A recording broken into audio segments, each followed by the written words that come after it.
Look, if I had more bullets, I would have shot them all again and again. Oh, my problem was I ran out of bullets.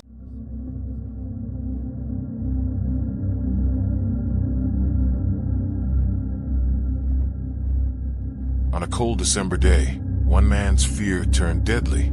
In seconds, the ordinary became extraordinary. A quiet electronics repairman became the center of a city's nightmare. A man who would divide New York forever. What drove a man to this? Revenge? Survival? Or something else entirely? It was the winter of 1984, and New York City was on edge. Crime wasn't just a headline, it was everywhere. The streets were battlegrounds. Muggings, robberies, and violent attacks were part of everyday life. Even the subway, once a symbol of innovation, had descended into chaos, its trains covered in graffiti, lights flickering, and fear hanging in the air like smoke. Over 15,000 felonies had been reported that year alone, and survival had become the ultimate goal. Even Mayor Ed Koch had acknowledged the crisis, speaking publicly about the rising tide of violence and promising to restore law and order. But for many New Yorkers, his words offered little comfort. The city seemed to be unraveling, and citizens were left asking a question that haunted every street corner. Could they rely on anyone but themselves?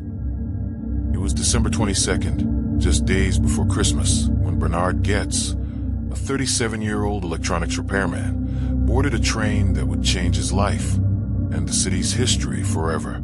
Among the Christmas crowds, he was just another face, but the events that were about to unfold would make him a name whispered across the city, a symbol of fear, action, and controversy. On that fateful day, the subway ride began like any other. Goetz sat quietly on the number 2 southbound train at 14th Street, but the calm was shattered when 4 young men boarded: Troy Canty, Barry Allen, James Ramseur, and Darrell Cabby. They approached Goetz with a demand, one that many would dismiss as a common street interaction. But Goetz saw something else. It wasn't a request. It was a threat.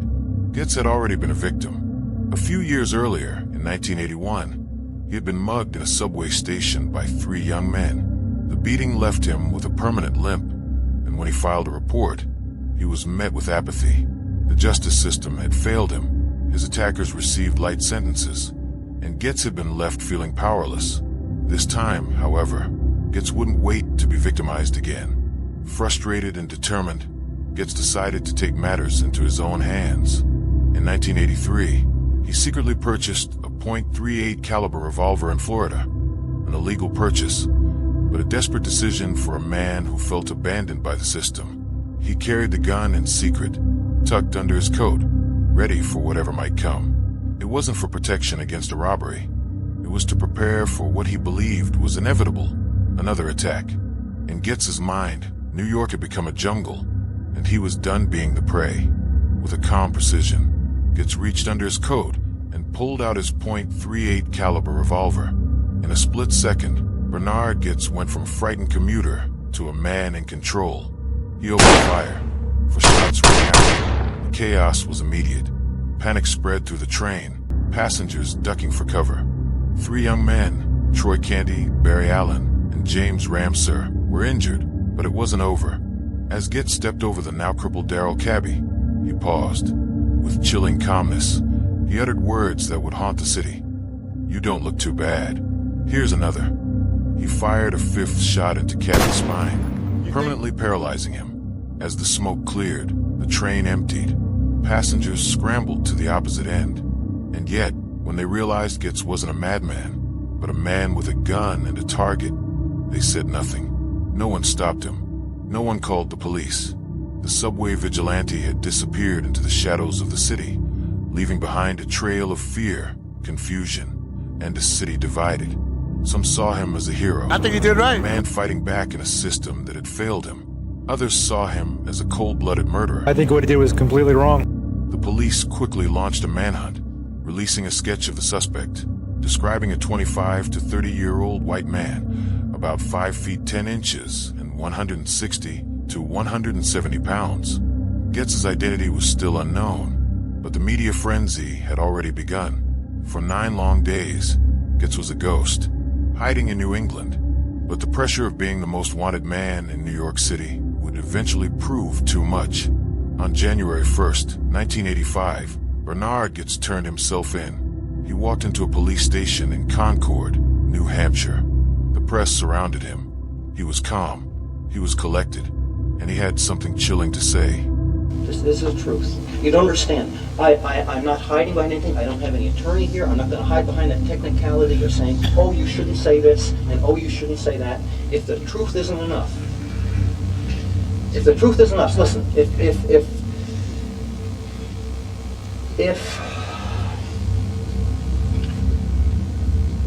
if a person has to be reduced to this kind of an animal to survive in the city, if you take a rat, okay, I was vicious. I don't deny it. I told the guys, I don't know if it's in that statement, but if you take a rat and you corner it, and you, let's say just one time, you start poking with red hot needles, and the rat doesn't know how to react, and you do this, okay, and you wind up doing it again, or perhaps again, and if once in a while a rat turns viciously on you and just becomes a total vicious killer, which is really what I was, then don't go passing statements of morality saying, well, this was not warranted, or this was, you should have done this, or all you had to do was show the gun. I've been in situations where I've shown the gun. What happened here is I snapped. Look, if I had more bullets, I would have shot them all again and again. My problem was I ran out of bullets, and I was gonna gouge one of the guy's eyes out with my keys afterwards. You can't understand this. I know you can't understand this. That's fine. The only reason I didn't do it is because he had changed his look. I ran up to the first two to check them who were on the ground, the first two that I had shot. And they were taken care of. It's all very cold-blooded, and this is going to offend everyone. I went back to the other two to check on them. And the fellow who was standing up, I was sure I had shot him. It was funny. I wanted to give an honest answer. I want to know if I missed. But I went to him the second time, and I looked at him. And he can't verify this because he was probably out of it by then. If I had shot him or if he wasn't, I don't know. And I said, you seem to be doing all right. Here's another. His confession was blunt, almost matter-of-fact. To Goetz, this was a simple act of survival. To the world, it was much more than that. The trial that followed was one of the most watched in American history. Bernard Goetz faced charges of attempted murder, assault, reckless endangerment, and illegal possession of a weapon. The question was simple. Was it self-defense, or had Goetz crossed the line into vigilante justice? The prosecution, however, painted a different picture. They argued that Goetz wasn't just defending himself. He was punishing his attackers, especially when he shot the paralyzed cabbie.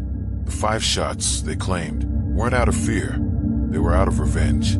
Goetz's defense was led by Barry Slotnick, one of New York's top defense attorneys. Slotnick didn't just defend Goetz. He weaponized the city's fear. He told the jury that Goetz wasn't a monster. Barry Slotnick, defense attorney. Bernard Goetz is not a monster. He is a mirror, a reflection of every New Yorker who has feared for their life, who has prayed to make it home alive. The trial captivated the nation, but the prosecution wasn't done. They also brought attention to the victim's mother's shocking statement, despite her son's injury. I'm sorry about the state of our society.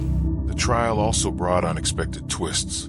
John Canty, one of the 4 men involved, received immunity in exchange for his testimony, offering crucial details about the events on the subway. Described as an intelligent young man who aspired to be a chef, Canty even demonstrated the incident in court to clarify what happened. He explained that the group's intention was to rob Goetz, but he claimed they weren't planning on violence, only seeking money.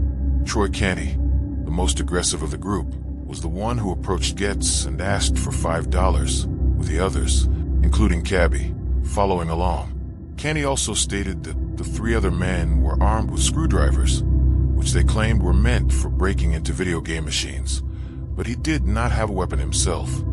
Barry Allen, facing charges, chose to plead guilty to lesser offenses and invoked his Fifth Amendment rights at certain points, limiting what he would reveal. James Ramser, the fourth man, proved uncooperative during proceedings, initially resisting the oath and frustrating the court with his lack of compliance. These developments painted a complex picture of the men involved. Words reverberated throughout the country, adding another layer to the controversy. The jury deliberated for days, and when the verdict came down, it sent shockwaves through the nation. Bernard Goetz was found not guilty of attempted murder, not guilty of assault, and not guilty of reckless endangerment. The only conviction was criminal possession of a weapon, for which Goetz served just 8 months in prison. He was also fined $5,000, placed on 5 years of probation, and required to perform community service. Following the sentence, his lawyer faced public criticism and personal attacks for defending him. But the story didn't end there. In 1996, over a decade after the shooting, Darryl Cabby, the teenager who was left paralyzed, sued Goetz for damages. During the trial, Cabby's mother testified about the devastating impact on her son's life, explaining that he could no longer take care of himself, spent most of his time watching television, and depended on others for even basic tasks. The civil court awarded him $43 million, $18 million for pain and suffering, and $25 million in punitive damages. Goetz, now bankrupt, never paid a dime. During the lawsuit, Goetz made some chilling statements that seemed to capture his unrepentant stance. When asked about the shooting and the damages, he famously responded, "I did what I had to do. I don't regret it. If I had to do it again, I would." Despite these statements, the court ruled against him, and Goetz was left with the bitter reality of a debt he would never pay. Meanwhile, Troy Canty and Barry Allen, though still with criminal records, faded into the background. James Ramser, the fourth man involved, he faced serious legal consequences of his own. After the shooting, Ramser was later convicted of rape and, in 2007, tragically died of a drug overdose at the New York motel. On the 23rd anniversary of the subway shooting, a haunting and sorrowful end to a troubled life. As for Bernard Goetz, he retreated from the spotlight. He moved to New York, where he opened a small electronics repair shop and even took up urban gardening.